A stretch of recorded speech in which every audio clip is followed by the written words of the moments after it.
Today we discuss CBA's world of pain and the regulators' wet lettuce response.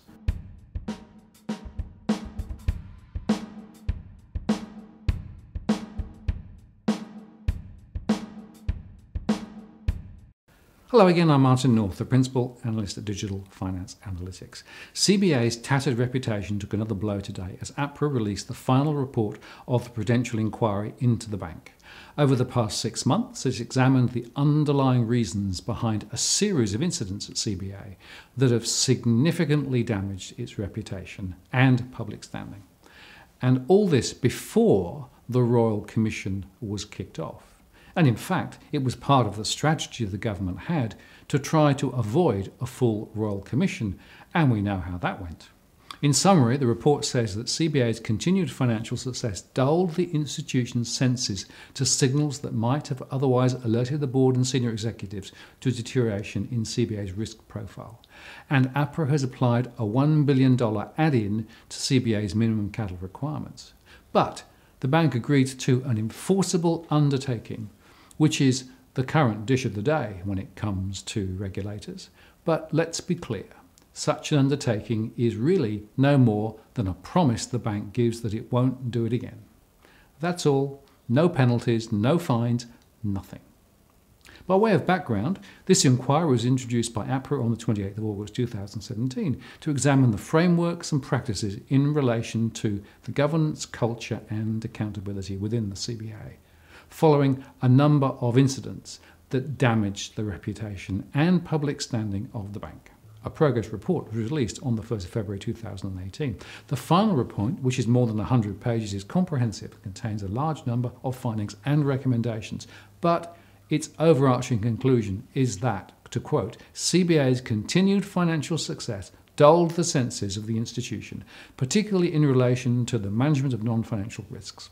The report also found a number of prominent cultural themes, such as a widespread sense of complacency, a reactive stance in dealing with risks, being insular and not learning from experiences and mistakes, and an overly collegiate and collaborative working environment which lessened the opportunity for constructive criticism, timely decision-making, and a focus on outcomes.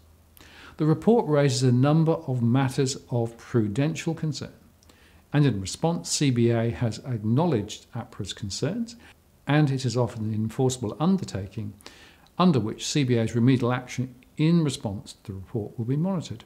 APRA has also applied a $1 billion add-in to CBA's minimum capital requirements. As some of the recommendations deal with the way in which CBA interacts with customers, APRA will work closely with ASIC to ensure that the recommendations are addressed in full.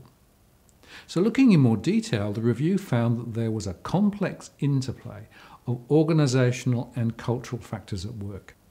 The panel identified inadequate oversight and challenge by the board and its committees of emerging non-financial risks, unclear accountabilities starting with a lack of ownership of key risks at the executive committee level, weaknesses in how issues, incidents and risks were identified and escalated through the institution, and a lack of urgency in their subsequent management and resolution, overly complex and bureaucratic decision-making processes that favoured collaboration over timely and effective outcomes, and slowed the detection of risk failings, and an operational risk management framework that worked better on paper than in practice, supported by an immature and under-resourced compliance function, and a remuneration framework that, at least until the AUSTRAC action, had little sting for senior managers and above when poor risk or customer outcomes materialised, and, until recently,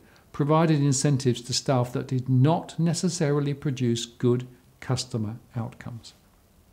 The final report includes numerous recommendations for addressing these issues within CBA, focusing on 5 key levers: more rigorous board and executive committee level governance of non-financial risks, exacting accountability standards reinforced by remuneration practices, a substantial upgrading of the authority and capability of the operational risk management and compliance functions, Injecting into CBA's DNA of the should we question in relation to all dealings with and decisions on customers, and cultural change that moves the dial from reactive and complacent to empowered, challenging and striving for best practice in risk identification and remediation.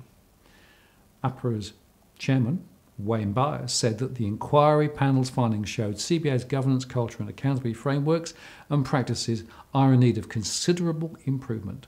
Quote, the panel notes in its report that regaining community trust will require time, hard work and an undistracted risk and customer focus, and that its recommendations should assist the CBA board and staff in translating CBA's undoubted financial strength and good intent into better meeting the community's needs and expectations. Mr. Byers also said that the findings of the report provided important insight for all financial institutions, particularly about the need to maintain a board focus on all aspects of risk and stakeholder interest, and not allow financial success to mask or detract from other important measures of an institution's performance and risk profile. Given the nature of the issues identified in the report, all regulated financial institutions will benefit from conducting a self-assessment to gauge whether similar issues may exist in their institutions. APRA's supervisors will be using the report to aid their supervision activities and will expect institutions to be able to demonstrate how they have considered the issues within the report. For the largest financial institutions, APRA will be seeking written assessments that have been reviewed and endorsed by their boards. So turning to CBA, they confirmed it will be implementing all the recommendations and as contained in the report. And CBA Chief Executive Officer Matt Cummins said, "We have embraced the report as a critical but fair assessment of the issues facing us, and we will act on its recommendations and the requirements of the enforceable undertaking in an open, transparent and timely way." To quote, "Our current change priorities are consistent with the report's recommendations. We now have a detailed roadmap for ongoing change, and we will work with APRA to ensure we implement all of the report's 35 recommendations."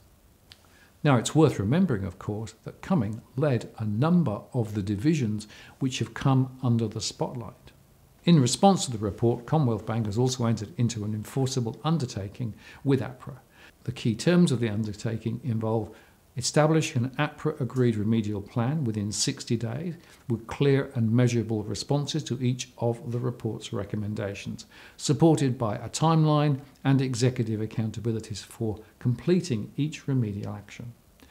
Appointing an independent reviewer approved by APRA to report to APRA every 3 months, commencing 30th of September 2018, on compliance with the undertaking and on those items in the remedial action plan that CBA considers are nearing completion. Reporting to APRA by the 30th of June 2018 on how the findings of the report have been reflected in remuneration outcomes for current and past executives, and ensuring accountability for completing items in the remedial action plan is given significant weight in the performance scorecards of the senior executive team and other staff as relevant. Mr. Cummins said, "Change starts with acknowledging mistakes, and I apologise to the bank's customers and staff, our regulators, our shareholders and the Australian community for letting them down. We will make the necessary changes to become a better bank, and we will be transparent about our progress. This includes establishing a much higher level of accountability and consequence for our actions and the impact we have on customers. This starts with me." And he's sending a copy of the report to the top 500 in the bank. But 2 points to make. First, similar cultural norms are at work in a number of our other financial services companies, as brought to sharp relief in the Royal Commission. So the executives and boards are now on notice and change is demanded. Scott Morrison made this point in a press conference this morning. The report, I think, is required reading not only for every financial institution in this country, but frankly it should be the next item on the agenda of every single board meeting in this country, regardless of whether you're a bank or not. It goes to the heart of what responsibilities of board directors are. It's not a retirement job, it's a very serious job. And I know that there are thousands of board directors all around the country who take that job incredibly seriously. But this should be a wake-up call for every board member in the country, particularly those who are the custodians of the savings shareholdings of millions of Australians.